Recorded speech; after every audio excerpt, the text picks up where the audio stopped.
Hello guys, welcome back to my new mini vlogs. Today I'll show you how to make a digital clock using C language. એટલે કે digital ક્લોકમાં જેવી રીતે numbers print થાય જે પેલી clock આવે એમાં, તો તમે સીનો યુઝ કરીને આઉટપુટમાં નંબર્સ કેવી રીતે પ્રિન્ટ કરી શકો છો કરંટ ટાઈમ. તો હું તમને શીખવાડીશ. ચલો, basically this is my code. આપણે વાઇલ લૂપ પહેલાં ચાલુ કરી, એમાં એક નંબરમાં આપણે ટાઈમ ઇન્ક્લુડ કરાવ્યો જે કરંટ ટાઈમ બતાવશે. મલ્ટીપ્લાય કર્યો લોકલ સ્ટોક નામનો કીવર્ડ વાપર્યો, આપણે મલ્ટીપ્લાય કર્યો, બરાબર.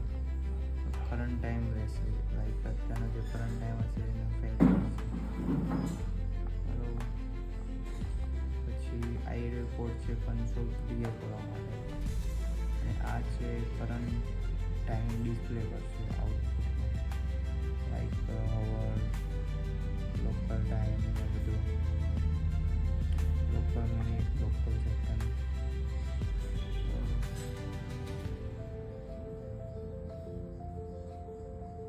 એન્ડ જ્યાં સુધી આપણે 1000 સેકન્ડ પૂરી નહીં થાય ત્યાં સુધી આપણો કોડ આપણે એક્ઝિટ નહીં થઈ શકીએ.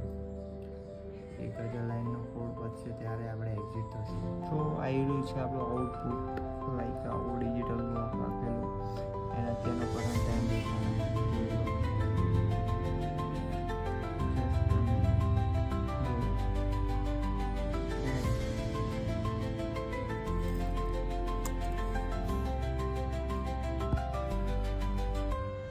તો આ તો આજનો આપણો કોડ. ગમે તો લાઈક એન્ડ સબસ્ક્રાઈબ કરી દેજો. Thanks for watching guys.